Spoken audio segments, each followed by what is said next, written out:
동기부여가 뭐가 있어요? 그냥 돈 벌기 위해서 회사 취직하는 거지. 뭐 이 회사에 입사한 지원 동기가 어디 있습니까? 스펙이 궁금하실 거예요. 그때 당시에는 스펙이 뭐였냐면은 제가 잘했다고 생각하는 거는 여러분들께 약간의 인스퍼레이션을 드리고 싶었어요. 여러분들께 좀 더 희망적인 얘기를 드리고 싶어서 나도 하는데 내 같은 흑수저도 했는데 여러분들은 더 잘할 수 있지 않을까 이런 생각에서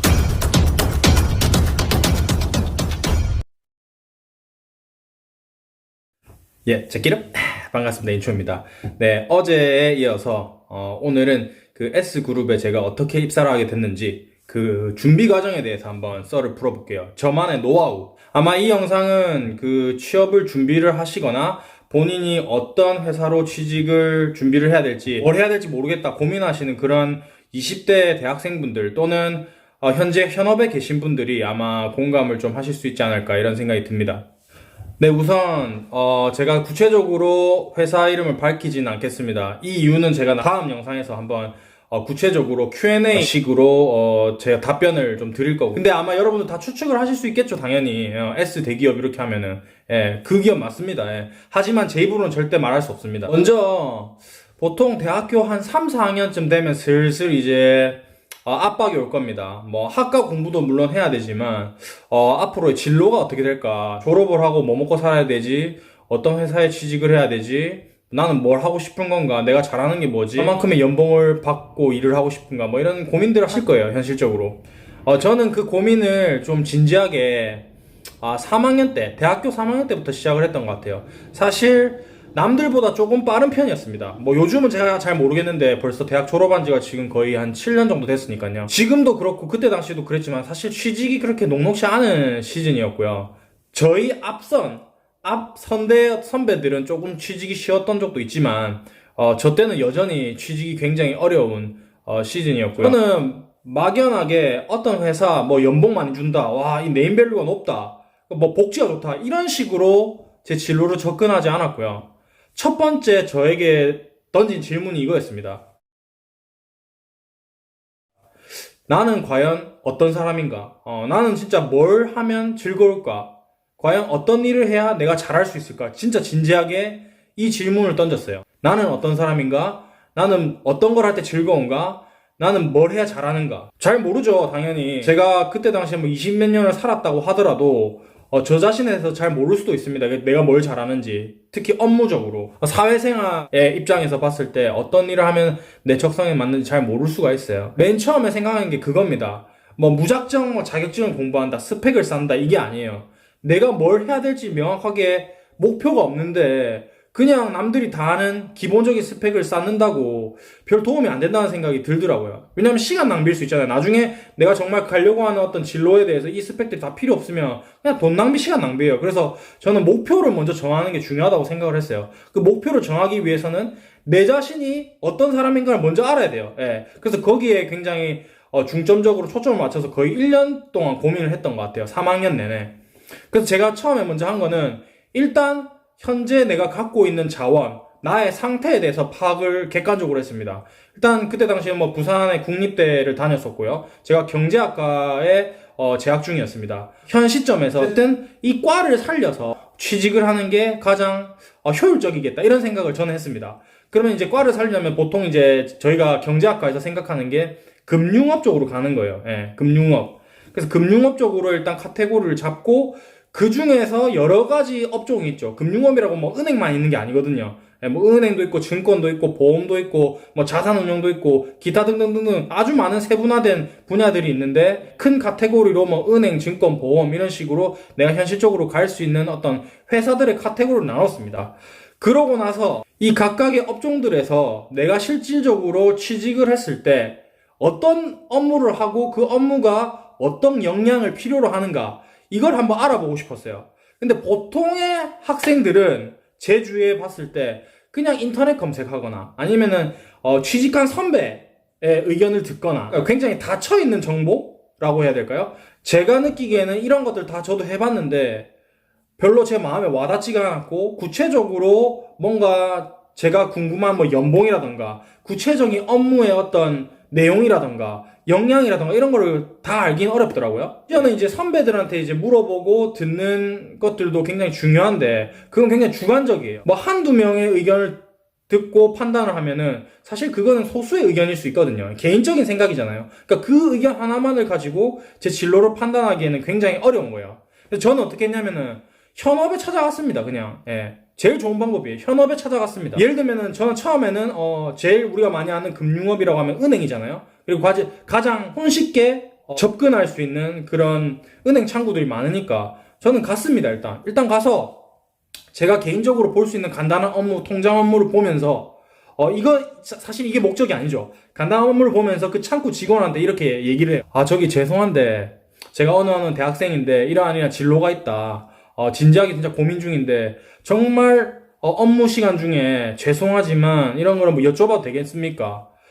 굉장히 당황하죠. 직원이 당황합니다. 그런데 직원들도 또 다 저처럼 그러한 과정을 거친 분들 있잖아요. 굉장히 힘들게 입사를 했을 겁니다. 그러니까 그 측은한 마음을 아니까 도와주세요. 실제로 도와주시더라고요. 저는 은행도 한 군데만 간 게 아니고요. 뭐 예를 들면 신한은행, 뭐 하나은행, 뭐 부산은행 메이커볼로 다 찾아가서 이런 식으로 물어봤습니다. 아주 많이 한두 번의 케이스를 제가 수집한 게 아니고 저는 실질적으로 뭔가 일을 할 때 케이스를 수집을 많이 해요. 물론 그게 또 한계가 있겠지만 어쨌든 간에 저는 제 나름대로의 케이스를 수집합니다. 그런 다음에 또 증권사에 가서 또 물어보고 또 보험사에 가서 물어보고 이런 식이었습니다.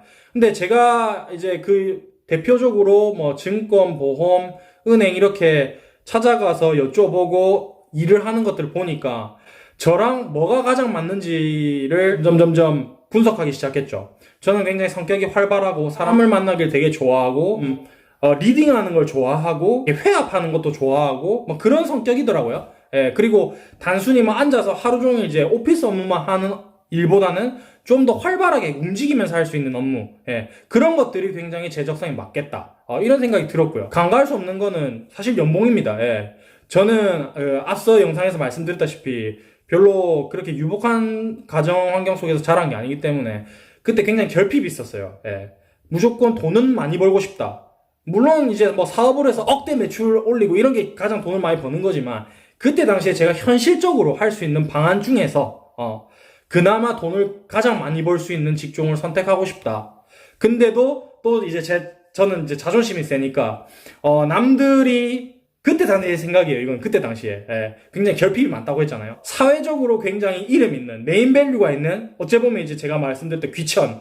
저는 귀천을 따졌어요. 저도 사람들이 귀하게 여기는 그 네임밸류가 강한 1등 기업을 가야겠다. 이런 식으로 이제 점점 카테고리를 좁혀 나갔습니다. 내가 어떤 사람인지 먼저 보고 현실적으로 활용할 수 있는 자원, 제 전공을 살려야겠다는 그 마음을 가지고 금융업이라고 일단 좀 한정을 지었고요. 그 중에서도 여러 업종들을 한정지어서 제가 이렇게 찾아다니면서 정보를 수집했고 실질적으로 그 현장에서 업무를 하고 계시는 분들의 모습을 보면서 제 자신을 투영을 해서 어떤 게 잘 어울리는지를 스스로 판단했습니다. 이렇게 판단이 되고 나서 딱 정했습니다. 어느 회사를 딱 가야겠다. 어느 업종이 아니고 어느 회사를 가야겠다.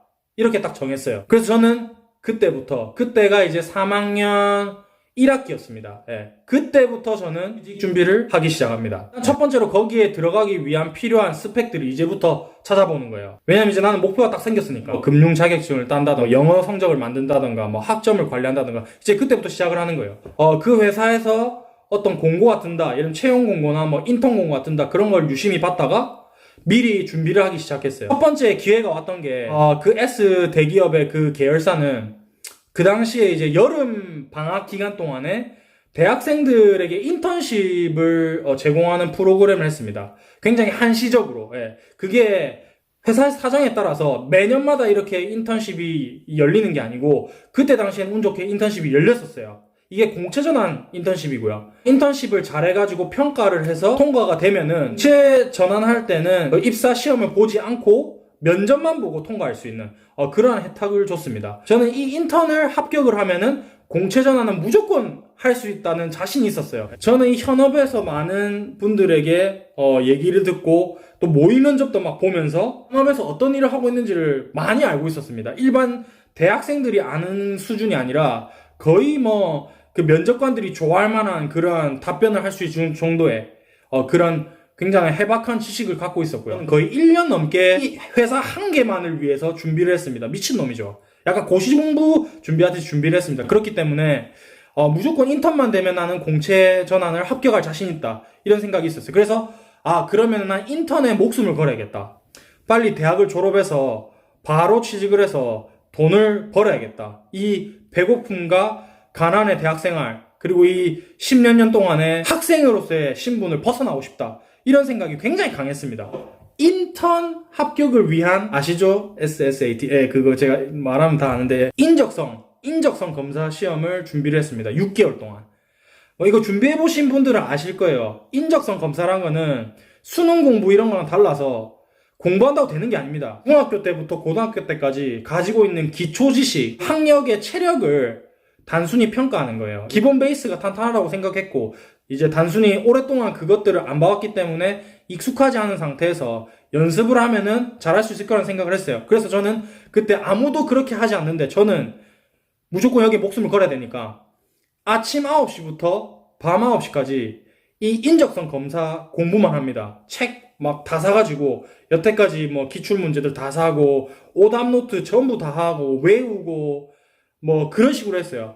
그리고 이 시험의 관건은 시간 내에 얼마만큼 문제를 빨리 해결하고 직관적으로 이 문제가 뭘 물어보는지를 파악하는 거예요. 그런 거를 회사가 요구하는 거예요. 운 좋게 인턴에 합격을 합니다. 경쟁률이 어느 정도였냐면 정확하게 모르겠어요. 근데 제가 얘기를 들은 게 서울의 목동에 고등학교를 가서 쳤는데 한 반에 35명이 정원이었습니다. 그때 당시에 모든 그룹 계열사의 인턴십을 지원한 사람이 10만 명이었고요. 그 중에서 저희 계열사에 합격한 사람의 비율이 3개의 반당 1명이 합격한다고 했어요. 약 100대 1이죠. 그걸로 끝나는 게 아니죠. 인턴십도 면접이 있었습니다. 또 면접 보러 가서 또 다행히 합격을 했고요. 제 열정을 막 보여주니까 이제 합격시켜 주시더라고요. 그래서 2달 동안 사실 좀 탱자탱자 놀면서 그 기업에 진짜 들어가가지고 제가 사전에 막 케이스 스터디로 막 찾아가서 이제 이것저것 물어보던 그 빌딩에서 이제 제가 진짜 당당하게 인턴 사원으로 입사를 해서 2달 동안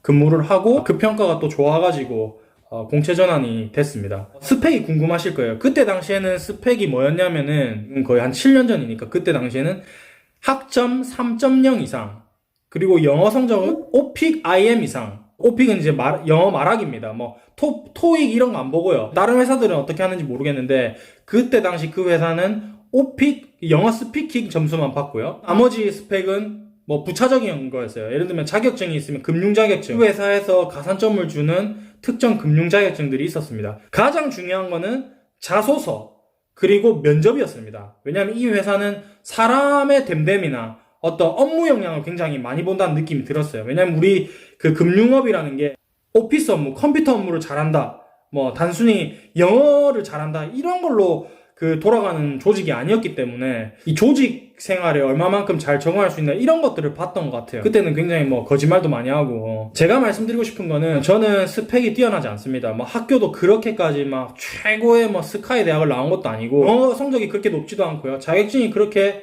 뭐 뛰어나지도 않고. 하지만 제가 잘했다고 생각하는 거는 제가 어떤 사람인지를 먼저 제일 빨리 파악을 했고요. 그리고 현업을 찾아가면서 실제로 그 회사에서 어떤 일을 하는지, 이 회사가 어떤 인재상을 요구하는지를 굉장히 빨리 현실적으로 파악을 잘했습니다. 그래서 면접관이나 그 인사 담당자가 원하는 인재상을 이미지 트레이닝 하면서 제 스스로를 거기에 맞춰서 좀 더 연습하고, 원래도 뭐 그런 성향이 있었겠지만 출제자의 의도를 파악했다고 해야 되죠. 그리고 저처럼 하나의 기업을 꼬집어가지고 오랫동안 준비하는 사람은 제 주위에 단 한 명도 없었습니다.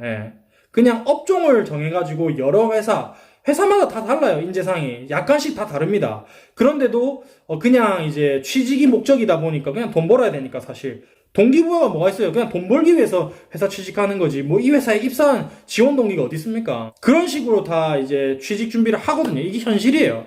제 방법이 무조건 맞다는 게 아니라 저는 좀 특이하게 준비를 했다는 거죠. 이거를 완전 몰빵을 해서 뭐 아니면 도라는 아주 위험한 방법으로 준비를 오랫동안 했고, 면접 준비도 거의 뭐 저는 1년 반 동안 했거든요. 그러니까 면접에 굉장히 자신이 있었어요. 거의 막 면접관들을 웃기면서 드립칠 정도로 밀당한다고 하죠.